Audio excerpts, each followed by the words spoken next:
বার্তা প্রতিটা বাংলা ভাষাভাষী মানুষ, বিশেষ করে পশ্চিম বাংলার মানুষের উদ্দেশ্য করে। আমরা নিশ্চয়ই জানি আগামীকাল 4 মে 2026 পশ্চিমবাংলার বিধানসভার ফল প্রকাশ হতে চলেছে। কে জিতবে কে হারবে সবটাই মানুষ যার পক্ষে বেশি রায় দেবে সে জিতবে। তবে আমি মনে করি রাজনীতি এটা একটা উৎসব। যেভাবে ভোট প্রক্রিয়া হলো, নির্বাচন কমিশনার করা হাতে যেভাবে ভোটকে নিয়েছে, কোনো রকম অশান্তি সেভাবে শোনা যায় না তুলনামূলক। কিন্তু কয়েকদিন ধরে যেখানে স্ট্রং রুম আছে সেখানে যেভাবে ক্যামেরা অনেক সময় বন্ধ থাকছে থাকছে, এটা একটা প্রশ্নচিহ্ন যেমন রয়ে যাচ্ছে। পাশাপাশি আগামীকাল রেজাল্ট যেদিকেই যাক, আমরা মনে করি আমরা সবাই বাঙালি, আমরা পশ্চিমবাংলার মানুষ।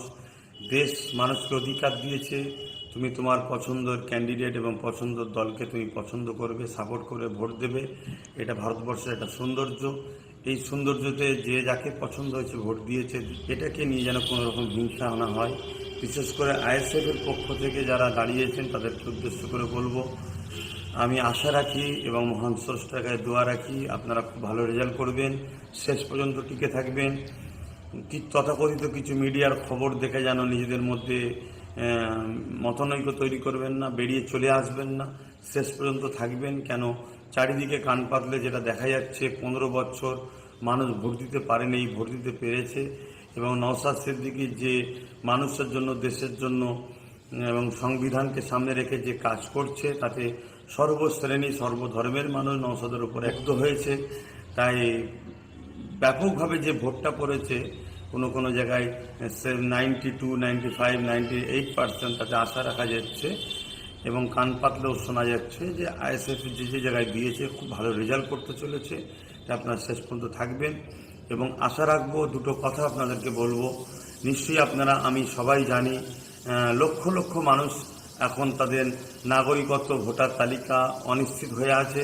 অতএব সেই জায়গায় জয়ের পরে আইএসএফের যারা করছেন, বিশেষ করে তাদের উদ্দেশ্য করে বলছি, সেরকম আনন্দ ফুর্তির মধ্যে আপনারা জড়াবেন না। বিজয় মিছিলের নামে ডিজে বাজানো এবং এমন কোনো কাজ করবেন না যাতে আমাদের ভুলে গেলে চলবে না যে আমাদের লক্ষ লক্ষ ভাই বোন, তাদের নাম এখনও কিন্তু অনিশ্চিত হয়ে আছে, ভোটার তালিকা থেকে বাদ পড়ে আছে।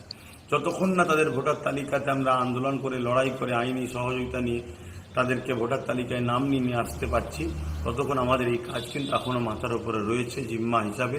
বাকি আরও তো কাজ রয়েছে, এটা একটা বড় জিম্মা কিন্তু আমাদের মাথায় উপরে আছে, এটা দায়িত্ব আমাদের।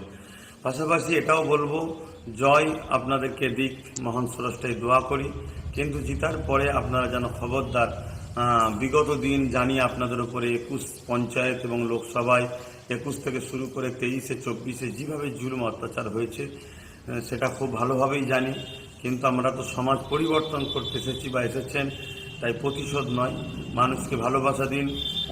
যারা বিরোধী তাদেরকেও ডেকে নিয়ে তাদেরকেও পাশে নিয়ে তাদেরকেও সহযোগিতা করুন। এটাই হবে দেশের প্রকৃত নাগরিক। আপনাদের দিকে মানুষ তাহলে আরও এগিয়ে আসবে। এই কথাগুলো মাথায় রাখবেন। প্রথম নম্বর কথা, জিতার পরে আনন্দের নামে এমন কিছু করবেন না, যেমন ডিজেটা আমার দেশের আইনেও নিষেধ আছে। এবং এমন কিছু আনন্দ হুল্লোড় করবেন না। আমাদেরকে মাথায় রাখতে হবে, ওই লক্ষ লক্ষ মানুষের যে নাম এখন ভোটার তালিকাতে অনিশ্চিত হয়ে আছে, তারা যেন মনে কষ্ট না পায়, সেটাকেও মাথায় রাখতে হবে। এবং কোনো রকম প্রতিশোধ বা প্রতিহিংসা, কোনো রকম ফিতনাতে জড়াবেন না। জানি আপনাদের অনেক জুলুম করেছে, কিন্তু যে মাফ করে সে মাফকারী কিন্তু অনেক বড় মানুষ হয়, এটাকে মাথায় রাখবেন।